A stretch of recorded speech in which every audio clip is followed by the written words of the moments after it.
Today's video, I will be showcasing why I believe the Republican Party is very likely to win the presidency in 2024, whether that be Ron DeSantis or Donald Trump or somebody else. Now, my first piece of evidence will be the polling data. As you can see, most polls does have Donald Trump ahead by about 1 or 2 percentage points. While Harris and Biden are leading in a couple of polls, do remember that the polls in 2020 did definitely overestimate Biden by a margin of around 4%. If you adjust that for all of these polls, Trump would be tied or leading in every single poll. And do remember that the Electoral College does end up favoring the Republicans by about 2%, meaning if the Democrats were winning the popular vote by 2%, like in 2016, they would still likely lose the presidential election. And as you can see here in the 2020 presidential election forecast, the forecast definitely overestimated the Democratic Party, with them expected to win the states of Florida and North Carolina. Furthermore, they were expected to win Michigan by about a margin of 8%, the state of Nevada by 6%, the state of Pennsylvania by 5%, which simply did not happen, and the state of Wisconsin by over 8 percentage points. In the end, all of these states were within the margin of 3%, which was quite off, and the polling data basically suggested that they would win by these margins, while they simply did not happen. The second piece of evidence will be that Joe Biden's approval rating is very low. It is even lower than President Donald Trump at this period of time. As you can see here, Trump was at 42.3% in the exact date of today in his presidency, while Biden is at 40.7%. And do remember that Trump has a lot of grassroots support. That is why he came so close to winning in 2020 and won the 2016 election, despite being underwater in his approval rating by almost 20% at that period in time. That being said, that could not be said for Joe Biden.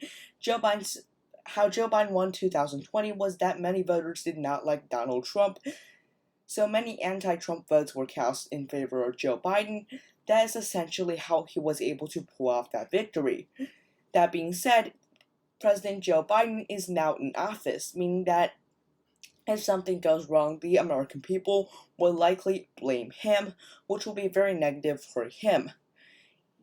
And Trump was a historically unpopular figure. That being said, he was able to win some elections, but Joe Biden in 2020, in those final exit polls and the polls leading up to the election, he was actually approved of. Now he is down about 12 to 15% in his average approval rating. Although it has slightly rebounded in the last couple of days, that doesn't really mean much, given that he is still down by a margin of 14%. That it definitely is better than a 18% deficit, but it's still not ideal for a president. Finally speaking, the Republicans have many paths to the White House. I'm going to basically fill in some of these states here that I believe that the Republicans are going to win. Texas and Florida. Texas voted for Trump by 6%. Florida is kind of trending Republican, which means the Republicans are already up at 219. They don't need much more states. The state of North Carolina is not necessarily trending in either direction, but given the polls, the national average, I do expect that the Republican Party will be able to win the state.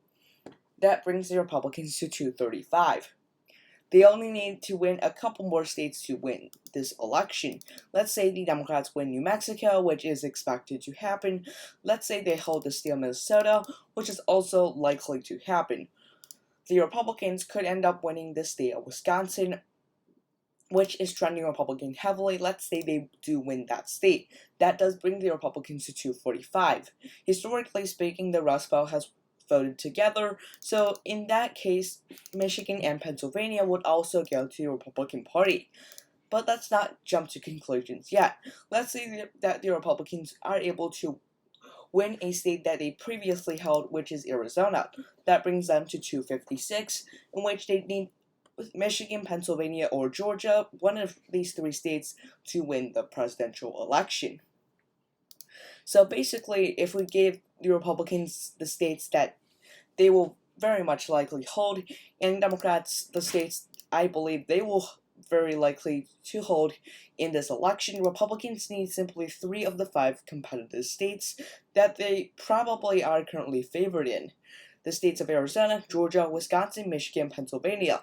They need to flip 3 out of the 5 states that Biden was able to flip in 2020, which should not be too difficult given Biden's approval rating, the polling data, which is doesn't look too positive for the Democratic Party, and the previous polling errors that did end up favoring the Democratic Party. Anyways, thanks for watching this video. Be sure to like and subscribe to my YouTube channel. I make these analyzing videos, and thanks for watching. Have a nice day. Bye!